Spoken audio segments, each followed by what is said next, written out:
1, 35 a 47. Vamos ler a palavra de Deus. No dia seguinte, João estava outra vez na companhia de 2 dos seus discípulos.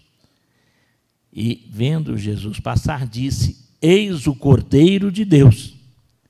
Os 2 discípulos, ouvindo dizer isso, seguiram Jesus.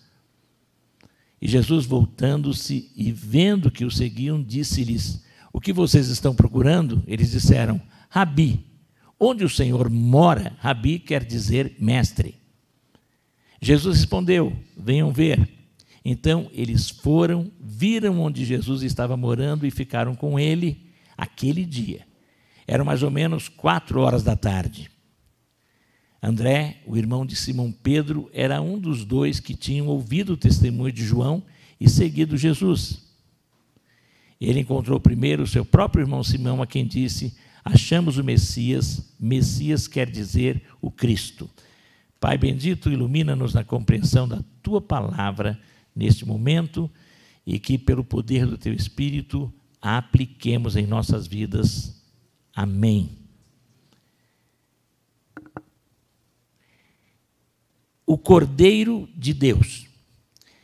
Sobre João o Batista, já ouvimos no domingo passado à noite, o irmão Jardel fez uma excelente apresentação de João dentro da Bíblia. Quem era João o Batista?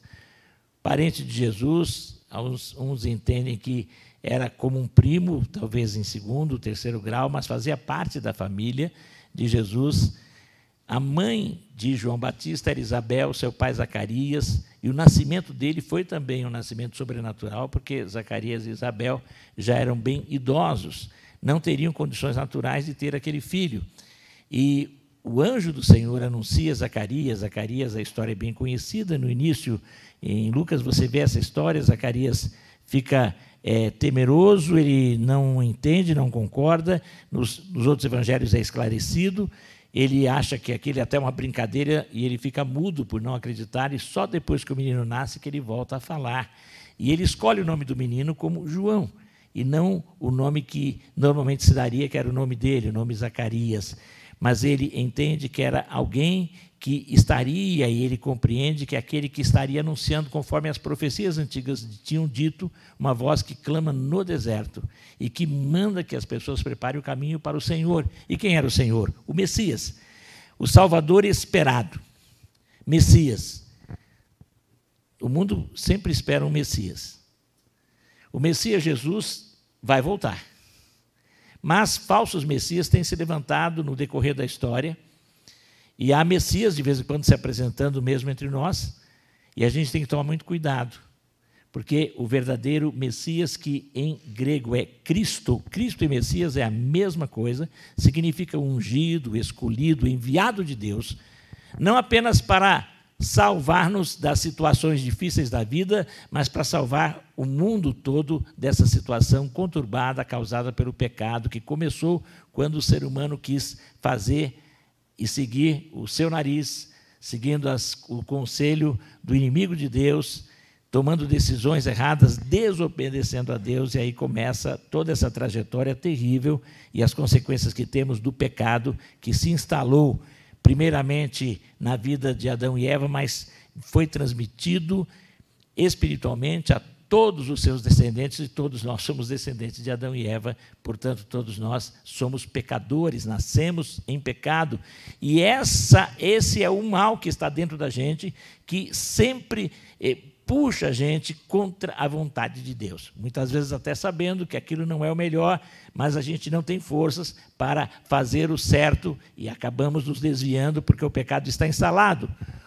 O Cordeiro de Deus, Jesus veio ao mundo, primeiramente, e ele vem um pouco contrário ao que se esperavam, e até mesmo os religiosos daquela época, porque, a princípio, Deus tinha se comunicado com um homem, Abraão, depois ele se comunica com os descendentes dele, que formam a nação que hoje chamamos de nação de Israel. Também ela ficou caracterizada depois que uma parte da nação acaba, por desobediência, sendo destruída, o Reino do Norte. O sul, chamado de Judá, e até hoje conhecemos os israelitas, são mais conhecidos como judeus, porque esse foi o nome que foi dado quando eles voltam do cativeiro babilônico, e a província que resta é a província de Judá, que era uma província do Império Persa, se torna-se província do Império Persa. Deus levanta também profetas que falam que o povo seria restaurado e anunciam que o Messias viria para isto. Mas quando o Messias chega, que é Jesus, quando ele nasce, é cumprindo as profecias, nasce de uma virgem, nasce em Belém, ele é proclamado e anunciado principalmente às pessoas humildes, mas uma estrela é apresentada no céu, homens que vêm de longe do Oriente, estudiosos dos astros, astrônomos, mas que estavam muito mais para astrólogos do que para astrônomos, eles vão atrás daquele brilho, chegam, entregam presentes preciosos, mas um que era uma autoridade que deveria reconhecê-lo, pelo contrário, tem medo dele, manda matar todas as crianças daquela vila, e eles fogem porque Deus providenciou os presentes, vão para o Egito, depois tem que voltar.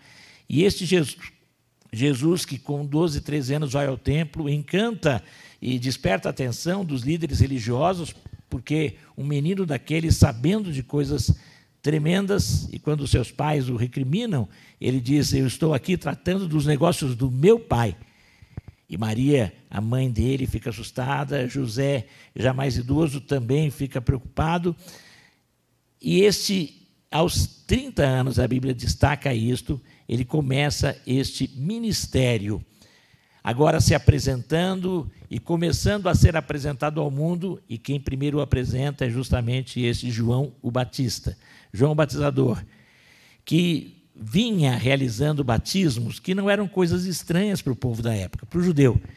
E o judeu não estranha batismo. Até hoje, nas sinagogas judaicas, muitas sinagogas, as chamadas sinagogas ortodoxas, elas têm o que eles chamam de mikvah, que são pequenos tanques, pequenas piscinas. Algumas têm piscinas até grandes, onde os judeus, vez por outra, conforme os ritos deles lá, eles têm que tomar um banho por inteiro, eles imergem por inteiro para purificação. Quando alguém se converte ao judaísmo, se é homem, ele vai ter que se circuncidar e ele também vai ser mergulhado, batizado. Então, a prática do batismo não era estranha para aquele povo. Era a prática comum dos judeus, só que eles entendiam que quem era um judeu religioso não precisava fazer aquilo de forma pública. Só em alguns momentos na sua vida faria. As mulheres dessa linha ortodoxa até hoje, depois do período do ciclo menstrual, para voltar a participar das sinagogas, em muitas delas, elas são mergulhadas 12 vezes nos mikvahs. Então, não é estranho, essa prática não foi invenção de João Batista, apenas o que ele fazia é que agora ele chamava todo o povo, porque ele dizia, não importa se você é judeu, se você nasceu, se você foi circuncidado, você precisa se arrepender e mostrar isso mergulhando na água, se preparando para receber o Messias. Era um batismo chamado de arrependimento, e ele vai fazendo. João Batista tinha algo que é destacado até por um historiador da época, chamado Flávio Josefo. Flávio Josefo, que escreveu lá no ano 60, depois que João Batista tinha sido morto, ele escreve sobre João Batista. É um dos textos extra-bíblicos que comprovam personagens da Bíblia. Flávio Josefo fala também de Jesus. Eu sei que alguns ficam assim na dúvida, eu não tenho dúvida, eu creio que ele falou de Jesus mesmo, que ele escreveu, e ele escreve sobre João Batista, dizendo que os religiosos, principalmente do grupo dos fariseus e do Sinédrio, e ele cita um dos sumos sacerdotes da época, que era um homem tão cruel que matou alguém que o povo admirava pela sua retidão moral e pela sua pregação profética. Flávio Josefo reconhece isso. João Batista vai ser morto, nós conhecemos a história, terá a sua cabeça cortada, porque ele denuncia o pecado das autoridades, de um dos grandes da nação.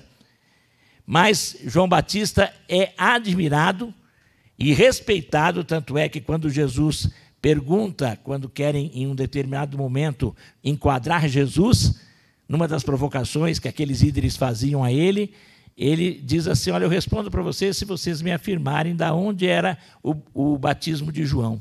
era do céu, mas foi uma invenção dele, e eles ficaram quietos, porque eles sabiam que João era muito respeitado pelo povo. E este profeta João Batista, que na época foi reconhecido como um profeta, como os profetas do passado, que tinham vindo poderosamente, mesmo sem ter feito nenhum sinal miraculoso, a Bíblia também destaca isto, nesse mesmo Evangelho de João, ele foi o homem que Deus usou para fazer o grande milagre, ou seja, a apresentação do Messias ao mundo. Ele anuncia, mas só que ele anuncia usando uma expressão que para nós hoje, Jesus é o Cordeiro de Deus, legal, é isso. Agora, quando ele falou isso, Jesus é o Cordeiro de Deus, ele deixou aquele povo meio confuso. Qual cordeiro? Que cordeiro? Ele é um homem. Eles sabiam que tinham cordeiros que eram mortos nos rituais do templo, tinham vários tipos de animais que eram mortos, mas os cordeiros eram mortos, e haviam diversos tipos de sacrifício de cordeiros. Na Páscoa, eles matavam o cordeiro, lembrando da primeira Páscoa, quando o povo foi ser liberto por Deus do Egito, do cativeiro Egito, e para eles serem livres da última praga, que seria a morte dos primogênitos, aqueles que acreditassem, não apenas os israelitas, mas outros povos também tiveram esta oportunidade, que crescem, teriam que matar um cordeiro, derramar o sangue. E aquele sangue do cordeiro tinha que ser passado no umbral, na porta, no portal. E quando ele fosse passado, o anjo da morte teria reconhecido e pularia, porque eles tinham crido no fato de que o sangue do cordeiro estava substituindo, e aquele cordeiro, que teria que ser um cordeiro primogênito, substituía o que deveria o primogênito daquela casa. Então, já naquela época, havia essa ideia, e cada vez que eles faziam isso na Páscoa, eles se lembravam, o cordeiro substituiu, o primogênito animal substituiu os nossos. E era isso que João Batista estava anunciando, o Cordeiro de Deus que tira o pecado do mundo. Uma vez por ano também, no dia do perdão, eles enviavam um animal daqueles, cordeiro ou cabrito, enviavam com os pecados escritos, e ia também para levar os pecados, levar sobre si os erros e as condenações do povo. Jesus Cristo, ao morrer na cruz, e ele morre num período da Páscoa, no Pessah, quando ele morre na cruz, ele está fazendo exatamente isto. Ele está substituindo todo aquele que nele vier a crer. Assim como quando matavam o cordeiro, e até hoje o judeu, quando mata, pega um animal desses, e ele lembra daquilo, não faz mais como fizeram no passado, naquela primeira ocasião. Eles sabiam que aquele animal substituía. A condenação que estava sobre os primogênitos era livrada pelo cordeiro. Todos nós nascemos condenados pelo nosso pecado. A Bíblia declara que todos nós pecamos e perdemos a glória de Deus. E por causa disso, todos nós estamos condenados eternamente à separação de Deus. Em Romanos é dito isto, todos pecaram, perderam a glória de Deus. O salário do pecado é a morte. Romanos 6:23 afirma isso também. Romanos 3:23, que perdemos a glória de Deus. Romanos 6:23, o salário do pecado é a morte, mas o dom gratuito de Deus é a vida eterna, por Cristo Jesus, o nosso Senhor. Jesus Cristo, então, quando ele se torna o Cordeiro de Deus, ele está, na verdade, nessa declaração, dizendo que ele veio como aqueles animais que tinham que ser entregues vez por outra, em várias ocasiões do ano, para representar e levar sobre si o castigo do dono dele, que era o pecador. Em algumas cerimônias, quem oferecia o animal, um homem que oferecia o animal, ele tinha que entrar até perto do altar. Ele tinha que colocar a mão sobre a cabeça do animal. O animal era degolado na frente dele, e o animal morria, e os cordeiros não gritavam. Diferente dos porcos, que fazem uma bagunça tremenda, os cordeiros morriam silenciosamente. E eles tremiam, mas eles estrebuchavam e tremiam embaixo da mão. Há uma tradição, não sei se é lenda ou se é, mas uma pessoa que matava cordeiro, e naquela região do Paraná, pouquíssimas pessoas faziam isso, porque a pessoa tinha que ter muito sangue frio. Ele me disse que quando o cordeiro é morto, ele evitava olhar para o cordeiro, porque quando olha para o cordeiro, só uma lágrima escorre e ele só dá um balido. Baixinho, bé, e fica estrebuchando, sangrando, mas não se debate. E em Isaías 53 fala que o Messias, o que viria para morrer e que aqui viria para ser o Salvador, o Cristo que viria, seria levado como um cordeiro para o matadouro, sem gritar, sem reclamar. Jesus Cristo, mais tarde, quando ele é levado para o julgamento, ele vai sem reclamar. Ele mesmo diz que teria autoridade para chamar legiões de anjos que derrotariam todos os que estavam ali a julgá-lo, mas ele não fazia isso porque ele tinha que fazer e cumprir a vontade do Pai.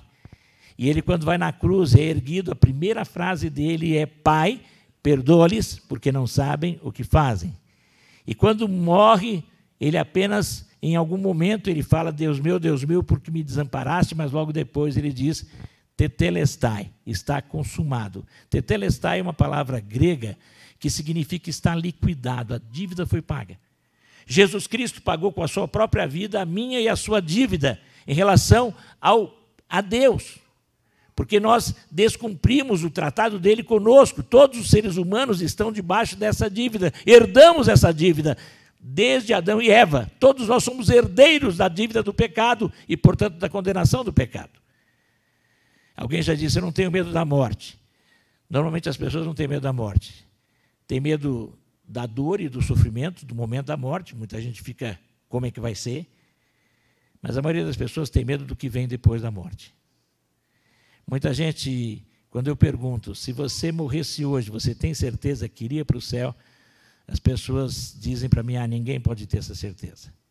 A Bíblia diz que podemos ter, por causa do Cordeiro de Deus que veio tirar o pecado do mundo e levar sobre si toda a nossa culpa, todo o castigo que nos traz a paz estava sobre ele, como é dito em Isaías 53. O Cordeiro de Deus, e nós temos aqui este Cordeiro de Deus que faz isto, que cumpre isto, e podemos dizer que nesta lição o próprio João vai dizer: venham ver, quando ele mostra Jesus, porque a Bíblia diz que no dia seguinte, depois que as autoridades foram lá para saber quem ele era de fato, ele aponta para o Cordeiro de Deus. Outra versão diz: o que tira o pecado do mundo, e depois ele continua dizendo: este é aquele respeito de quem eu falava quando disse: depois de mim vem um homem que é mais importante do que eu, porque já existia antes de mim. Então ele aponta para a eternidade de Jesus. Jesus sempre foi. Jesus é o eu sou, o eterno. E ele é mais importante do que eu. João Batista era alguém que estava tendo todas as honras.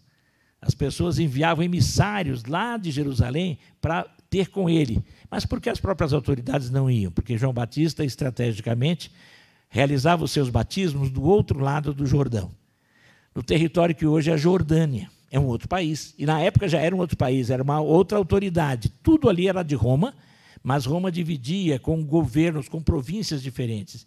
E aquela parte fazia parte da província da Pérea. Tinha um outro governante. E as autoridades de Jerusalém não tinham jurisdição. Então eles não poderiam nunca proibir João de fazer qualquer coisa ali.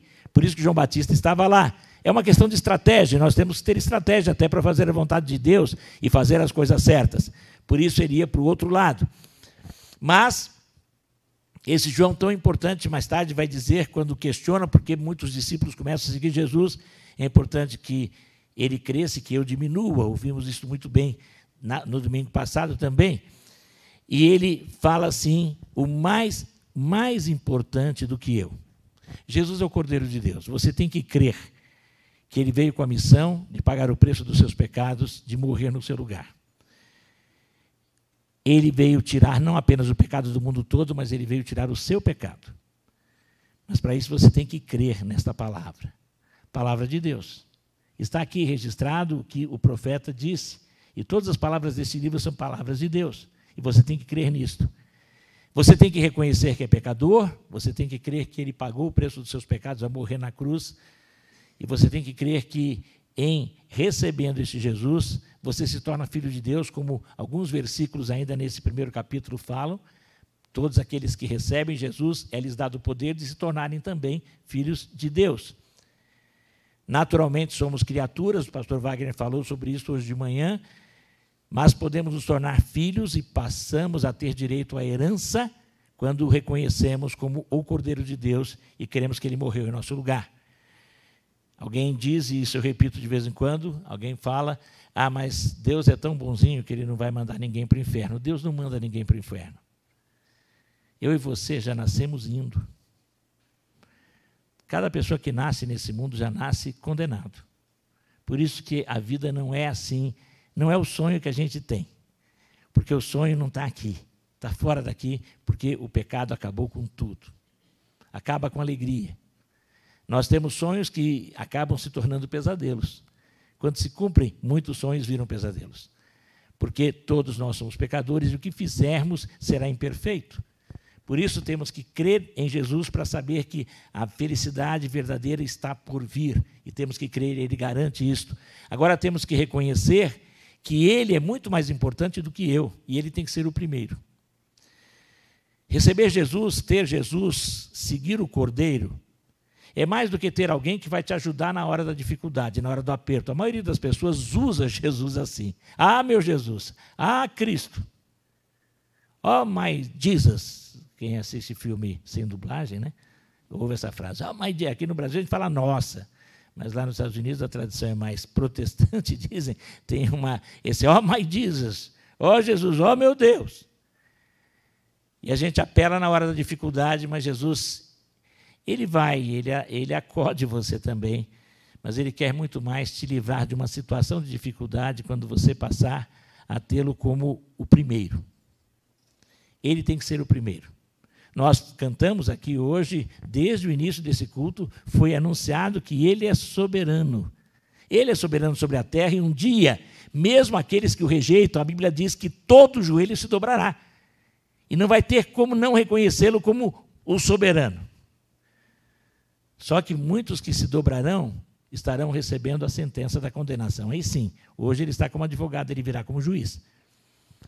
Mas por isso é melhor nos ajoelharmos agora, em nosso coração dizermos, seja o primeiro na minha vida. E neste ano que está começando agora, você tem que falar, Jesus, seja o primeiro nos meus planos. Seja o primeiro nas minhas intenções, nas minhas decisões, como falam, né, naqueles votos, promessas que fazemos para nós mesmos. Seja o primeiro. Que ele seja o primeiro da sua vida, cada dia comece tendo ele em primeiro lugar, buscando, ouvindo a sua palavra, conversando com ele, confessando os seus pecados, agradecendo pelas bênçãos, pedindo a orientação dele.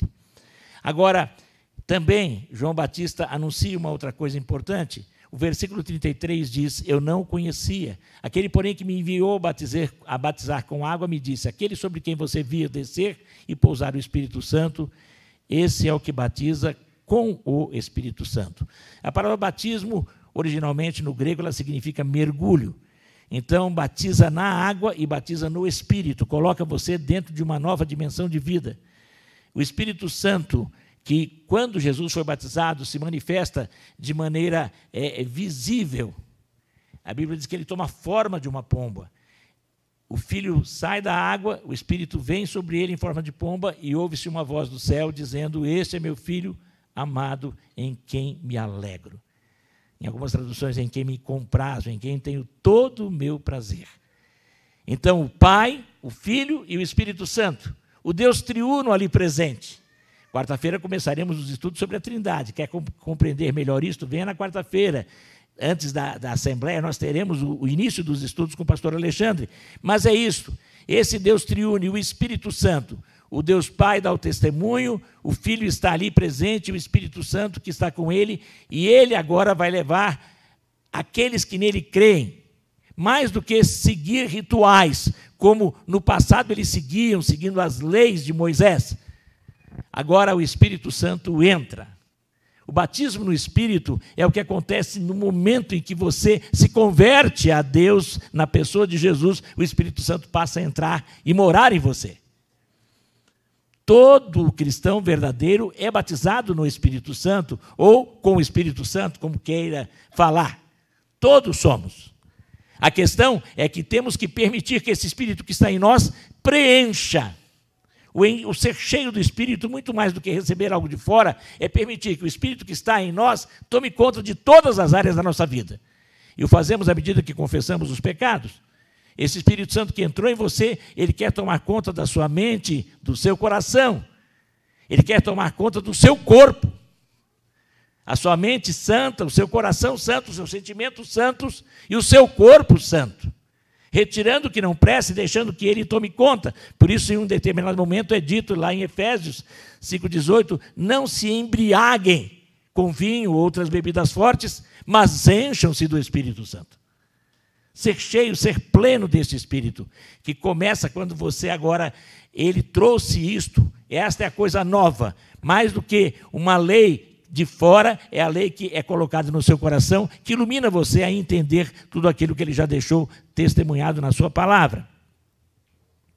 E Jesus é apresentado também como o Filho de Deus. João Batista diz, ele é o Filho de Deus. Eu mesmo vi, dou testemunho no versículo 34 de que ele é o Filho de Deus.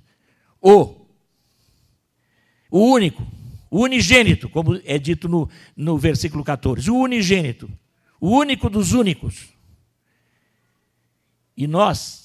Mas nós não vamos ser filhos de Deus nunca, podemos nos tornar. A Bíblia diz que aquele que recebe Jesus, no versículo 14 é dito, é dado a eles o poder de se tornarem filhos de Deus, por adoção. Ele é o filho, vamos dizer, alguém diria o biológico, né? Aquele que foi gerado pelo poder do Espírito Santo no ventre da Virgem Maria. Mas agora nós nos tornamos filhos através deste Espírito Santo, que entra em nós. Quando Jesus entra em você, se você o recebe, é o Espírito Santo que está em você. E agora, a partir daquele momento, você pode ter certeza que o seu nome está registrado no livro da vida, você se tornou herdeiro, você agora é filho de Deus. Deixa de ser apenas uma criatura e se torna filho. No interior é muito comum isso. Eu conheci, na minha família era comum. Tinham lá os filhos legítimos da avó, da bisavó, e tinha aquele monte são os parentes e os aderentes, né? Que ficavam, recebiam tudo. Aquele monte de criança que tinha tudo. Recebia comida e tal. Mas na hora que a bisavó partiu, a herança foi só para os filhos que eram legítimos. Alguns daqueles foram adotados.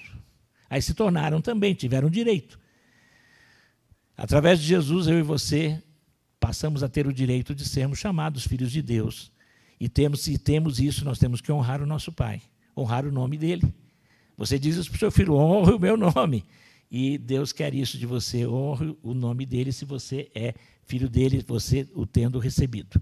Agora também, e o que nós temos aqui ainda, quando Jesus começa, e João Batista apresenta Jesus, o versículo 35, 36 e 37, no dia seguinte, João estava outra vez na companhia de 2 dos seus discípulos, vendo Jesus passar, disse, eis o Cordeiro de Deus, e os 2 discípulos, ouvindo isso, seguiram a Jesus. E ali nós temos André, que é apresentado, e um que o nome não é dito, a maioria dos estudiosos acreditam que é o próprio João. André e João. João chama o seu irmão Tiago, André vai chamar o seu irmão Pedro, e assim vão ser os 4 primeiros discípulos que vão acompanhar Jesus em todo o tempo. E, na verdade, João sabia disto. Ele queria que aqueles que eram seus seguidores se tornassem, na verdade, discípulos de Jesus. Jesus não quer apenas torcedores. Jesus não quer apenas pessoas que se tornem membros de uma igreja. Jesus não quer apenas pessoas que o chamem na hora do aperto. Jesus quer discípulos. De manhã também o pastor Wagner, pregando, falou que nós temos que ter intimidade com Deus. O discípulo é aquele que passa tempo com Deus. Aqueles 2 discípulos foram para casa, onde que era a casa de Jesus? Provavelmente era uma tenda, uma barraca. Era muito comum aquelas pessoas fazerem... Há uma série famosa que está passando por aí que mostra várias vezes eles fazendo as tendas. Era comum eles terem tendas, barracas. Eles viajavam, não tinham hotéis como nós temos hoje, mas os campings já existiam naquela época, né? Os famosos campings que tentaram uma época pegar, eu acho muito bonito, mas nunca tive coragem de ficar num camping. Uma vez eu fui, mas eu fiquei na casa que tinha do lado do camping, porque eu não tive coragem de ficar na barraca. Mas é legal. E o pessoal da época ficava, era comum. E Jesus provavelmente tinha feito lá a sua barraca, e os 2 discípulos vão lá e começam a ter um relacionamento de intimidade com Jesus. Passar tempo com Jesus. E é isso que ele quer. O discípulo é alguém que passa tempo com ele na Bíblia, que passa tempo com ele na oração, não apenas oração para pedir ajuda, mas oração de comunhão, oração de exaltação, oração de confissão, oração de súplica, oração de intercessão, onde você vai crescer na intimidade com ele. Jesus quer discípulos desde o início. João Batista, que tinha seguidores, ele fala, vocês não têm que estar comigo, eu apenas vim aqui para chamar, agora vocês têm que seguir. E nós temos que fazer o mesmo. Nós não temos que ter discípulos nossos, eu não tenho que ser ovelhas, ninguém tem que ser ovelha do pastor Neto. Se alguém é ovelha do pastor Neto, você está mal, viu? Muito mal. Foi dito aí que quem me conhece de fato é minha esposa, não conversa muito com ela, não. Hoje foi dito de manhã, porque com ela eu tenho intimidade, né? E agora, seja discípulo de Jesus, de mais ninguém. Não do coach tal, não da apóstola, do apóstolo. Alguém diz, aliás, que o feminino de apóstolo é apostila, horrível essa piada, né?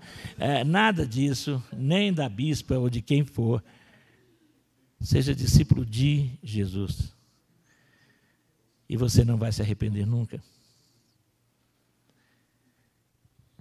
Eis o Cordeiro de Deus que tira o pecado do mundo. Você já recebeu e você creu de todo o coração e você já declarou isso a Ele. Vamos fechar os olhos agora, enquanto o grupo de cânticos vem à frente. Você que está aqui, se eu perguntasse, alguém perguntasse para você, depois que você partir desse mundo, você vai para o céu, e você não tem essa certeza, eu vou dizer para você, isso não é privilégio de membro de igreja evangélica nenhuma, mas de todo aquele que quer se relacionar com Deus por meio de Jesus. Jesus veio para, acima de tudo, além dos ensinos que ele trouxe, dos sinais que ele fez, dos milagres que ele fez e ainda faz, ele veio fazer o maior milagre, que foi dar a vida dele, pagando o preço dos seus pecados e depois ressuscitando, para mostrar que quem crê nele também ressuscitará, vencendo a própria morte, e vai poder participar do reino eterno com ele. Se você não tem essa certeza, você gostaria de ter essa certeza nesta noite. Você gostaria de, nesta noite, receber o efeito do sangue do Cordeiro, porque ele é o Cordeiro eterno de Deus na sua vida agora.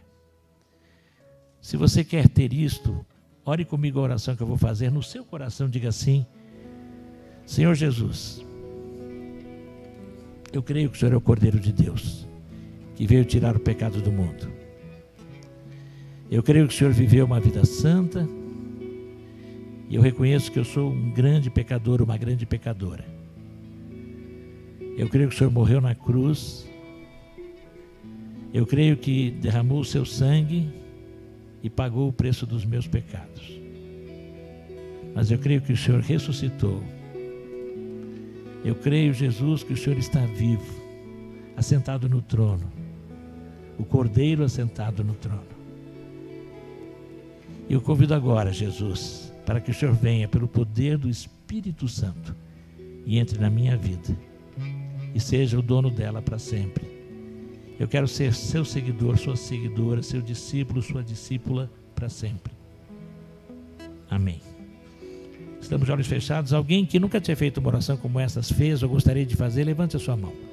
Alguém gostaria de fazer essa oração ou fez essa oração e quer confirmar? Eu quero orar por você. Levante a sua mão. Não é para mim, não é para a igreja, é para Jesus. Eu posso não entender tudo, mas levante a mão e Deus vai completar isso na sua vida. Agora, aqueles que estão aqui, que já são seguidores, e nós estamos no primeiro culto coletivo do ano, tivemos, aliás, o segundo, né? Tivemos pela manhã, esse é o segundo desta igreja, e muitas outras igrejas estão fazendo isso. Você também, você reconhece que é discípulo de Jesus, mas você quer assumir um compromisso agora. Eu quero realmente ser um discípulo que seja que leve outros a serem discípulos. Eu quero ser um discípulo que ande como ovelha junto a Jesus, o pastor, o Cordeiro que é pastor. eu quero segui-lo muito melhor neste ano. Você que quer começar o ano fazendo esse compromisso, fique em pé, aonde você está. Eu quero orar por você. Você quer ser o melhor discípulo, uma melhor discípula, você quer e você se compromete a levar esta palavra para que outros façam isso também. Fique em pé. Pai querido, tu vês as vidas que se levantam na galeria, aqui embaixo também, nós te louvamos, Pai, porque eu sei que tu vês o coração de cada irmã, cada irmão que está na tua presença agora, se comprometendo com o Senhor, a ser um melhor discípulo, uma melhor discípula do Senhor, a refletir a luz de Jesus onde estiver neste ano. Ó Pai, dá forças pelo poder do teu Espírito, esses irmãos e irmãs que já foram batizados no Espírito, que agora sejam cheios do teu Espírito, para viver esta vida que te agrada. E eu sei que assim também usufruirão da tua alegria. Ó Pai, que a cada dia eles tenham consciência de uma vida mais santa, mais pura, e estejam assim se consagrando diariamente ao Senhor em cada dia deste ano. É o que te pedimos, em nome deste Jesus. Amém.